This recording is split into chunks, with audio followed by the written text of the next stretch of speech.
All right, back to basketball. Tim Legler, ESPN NBA analyst, and covering the Western Conference Finals there with Scott Van Pelt. He'll be covering the NBA Finals as well. That airs exclusively on ABC starting Thursday, June 5th. Do you want in on our Larry Bird topic that I mentioned to Steven Jackson yesterday? I said, are you prepared for a day when Larry Bird drops out of the top 10 players of all time? Could you see a scenario in your lifetime where Larry Bird is not considered a top 10 player of all time?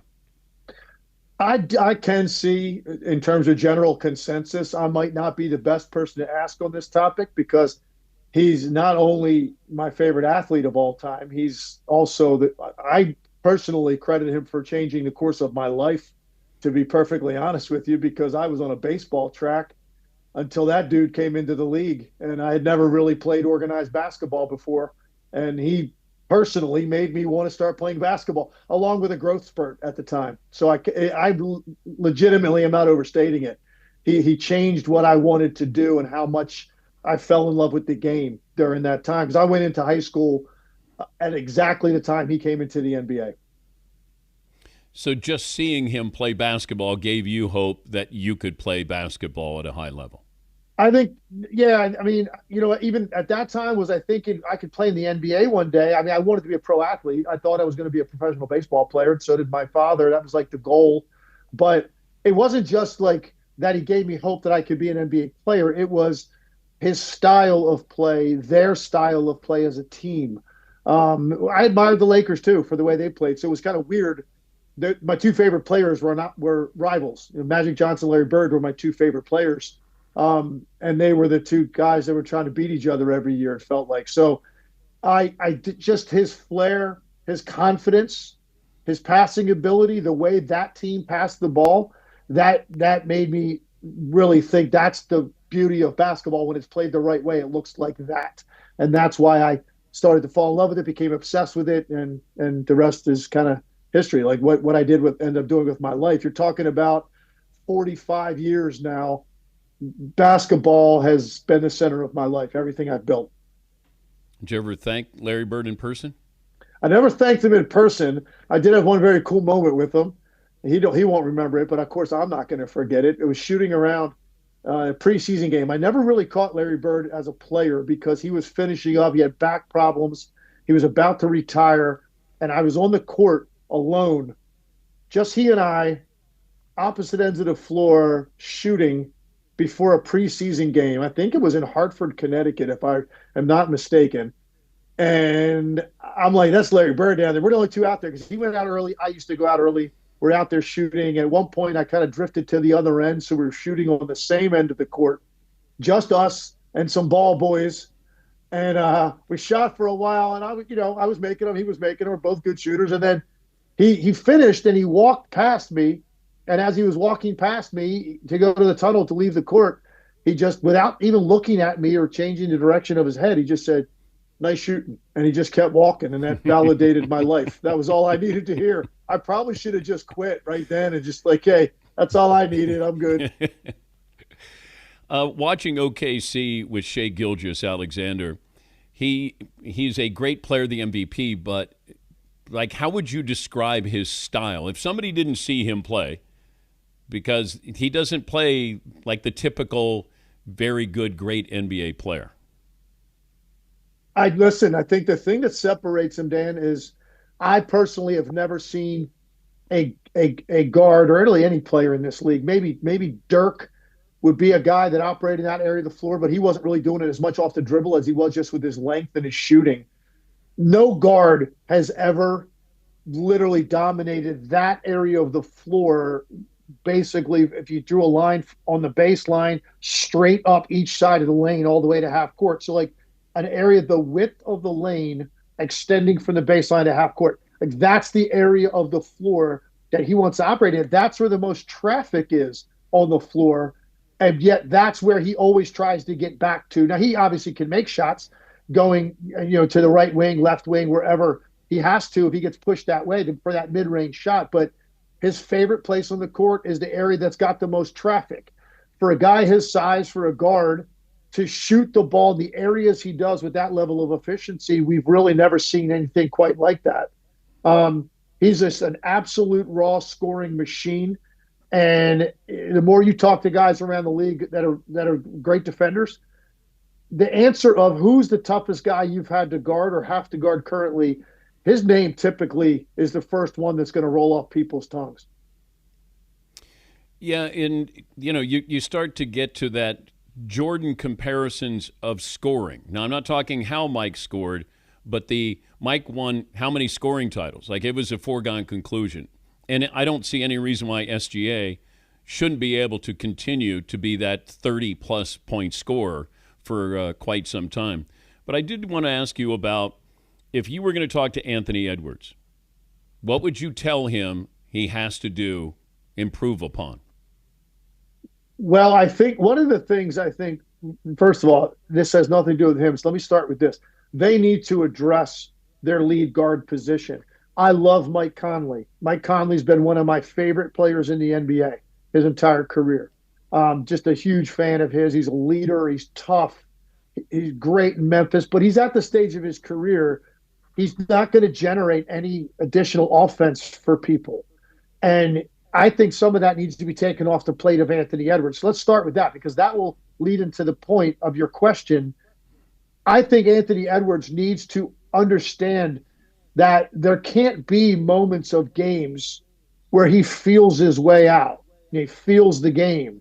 That's not what he needs to do. He needs to come out and have a Jordan-like approach, a Kobe-like approach. I think he's got the athletic ability, the explosiveness, the all-around scoring game to do it. I think because so much of the other responsibility of being a playmaker has been put on his plate, he morphs between the two, and that's not who he is at his core.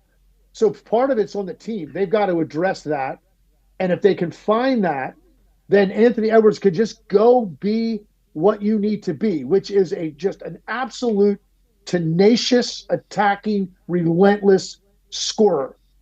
And that doesn't mean, you have to shoot the ball every time down the floor, but it means everything is about putting pressure on the defenses. Look, to bring Jordan again in reference of that, I guarded Jordan a number of times in my career, and just watching him throughout his career, he's the only guy I ever saw that every single time he caught it, it was go time. Every time he touched the ball, he wanted to go on you. And Anthony Edwards, I think, because he doesn't have that taken off of his plate to go create offense for all these guys. And I'm not saying you're not going to get assists. Organically, that'll come by being aggressive. But I think he sometimes goes to these periods of time where he's like, okay, let me try to get other guys involved or feel my way around the court. And that's just not, to me, who he is and who he needs to be at his best. Talking to Tim Legler of the Mothership, covering the NBA Finals, also his podcast, All City NBA Podcast. What do people learn when they go to that podcast? I just think, Dan, I think it's a little bit different than a lot of what's out there. It's not a hot take thing. Adam Marez is my partner and hosts the show. He's based in Denver, and he is real heavily tied into the Nuggets, but he covers all sports in Denver. But we're just serious hoop talk. And 4 times a week, an hour at a time, we're breaking down the games that happened last night, previewing the games from tonight, and it's just real basketball analysis. If you're a hoop junkie, just like talking about the game and what you watched last night, you want to learn more about it, get a little bit smarter when you watch the game tonight, that's what that is. It's not hot take trying to get clicks. We're just 2 guys breaking down the game because we love hoops. So if that's your thing, that's the place you want to go, because I think it's done at about as high a level as it can be done, because Adam is so knowledgeable himself. Why is Michael Jordan joining TV, NBC, in their coverage of the NBA? That's a good question. Who knows? I don't know what they offered him. Has that been reported? Maybe that played. Yeah, but let's say it. They gave him a Tom Brady deal. Let's say they gave him $30 million, $35 million. Like, what does that matter to Jordan? Like, he's a billionaire a couple of times over. I completely agree with you. I was making literally a joke about that, but I don't know. I don't really know why he would want to. It's not high stress. Let's start with that. You're not asking him to go run a team or coach a team. It's not high stress. What we do, you just got to be careful with your words sometimes, because you could end your career if you're not careful. That's about the highest stress you have. It's just sitting down and talking about basketball. So I think from that standpoint, maybe he wants to feel a little bit more connected to the game now that he's not, involved with ownership, and it's just a different life for him. Who knows? Maybe he just misses his connection to the game, and it's a way to stay relevant and a way to just impart some knowledge about the way he views things, because we've never really heard from him in this regard. So I'm going to be very interested to hear what he has to say. I have no doubt he's going to be highly critical and on point when he needs to be. How big a month has Tyrese Hallebertton had? Look, I said the other night that I looked it up because I wasn't sure. Do you know what, Dan, off the top of your head, what the perfect QBR rating is for a quarterback? I think it's, 158.3? Bang! Good job. That's excellent. Yes, I didn't know that. I'm a huge NFL fan, but I know the exact number. I looked it up. That's what Tyrese Hallebertton pitched on Tuesday. I mean, that's what he threw on Tuesday. He played the position perfectly. If you really want to find a teaching tape for how to play point guard in the NBA at the highest level, that was Tuesday night. 30-plus points, 15 assists, 0 turnovers, double-digit rebounds, 4 steals, and constant tempo. Constant tempo. He put a lot on himself. And the previous game, they lost. They bogged down in the fourth quarter and allowed the Knicks to win that game and get it to 2-1 and made it a series. And he put it on himself, and he answered the bell, and it started from the very first possession. Compared him to a Formula One car or a driver, and had his foot taped with the gas pedal down to the floor. He didn't tap the brakes once. And as a result, Indiana played to their identity.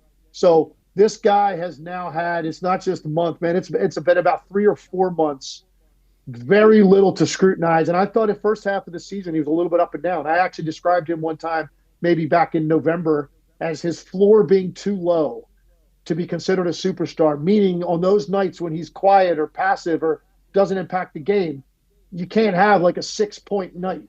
You can't have one of those games where you just kind of aren't noticed. Not if you're on that level. And over the last 3 months or so, plus whatever the playoffs have been to this point, 2+ rounds, he has been that every single night. So he's elevated his status because of his consistency with which he is doing it. Do you realize Jason Kidd had a quadruple double? And so points, rebounds, assists, and turnovers. Yeah. I think he's had the most turnovers in a game in NBA history. I think, 15? It's incredible. I mean, Tyrese Halleberton led the NBA for starting point guards, for guys that played a lot of minutes, in assist to turnover ratio. Okay, it was over 5 a game. He's over 7 a game in this series. He's got 44 assists, 6 turnovers against a team that's got guys that are trying to disrupt him. Now, I will say this. The one thing the Knicks don't have, and this is, if Indiana wins this series, he certainly is going to get something different from OKC. The Knicks don't have the personnel to jam him up in the backcourt. Mikal Bridges is a really good defender. He's really long. He's great if you give him an isolation wing player to guard him, and that's trying to take him off the dribble. When you're talking about a point guard with that kind of lateral, straight ahead speed, that's Mikal Bridges can't do that, so he's picking him up in half court or even further back on his own defensive end. Now Tyrese Halleberton has a head of steam. They're not jamming him up in the backcourt on outlet passes to stop his momentum. They can't do it. Anunoby's too big and thick to move like that. Brunson can't do it. So Josh Hart's probably the most likely guy if you just say, hey, man, just go guard this guy in the backcourt. Don't let him get the outlet pass and turn him a few times up the court. He would be the most likely, but he's not even on the level of 4 different guys that OKC has. So that's been a big problem for the Knicks. Tyrese Halleberton is able to get moving down the runway, and now it's too late to contain him. And that's why you're seeing what he's doing to them and just completely picking them apart. Good to talk to you, Legs. Have fun with the finals. Thanks for joining us. Anytime, Dan. You got it. That's Tim Legler, former three-point shooting contest winner, and covering the Western Conference Finals. Insight Cast presented by YouTube TV, and there with Scott Van Pelt every night after those games, and he'll be covering the NBA Finals.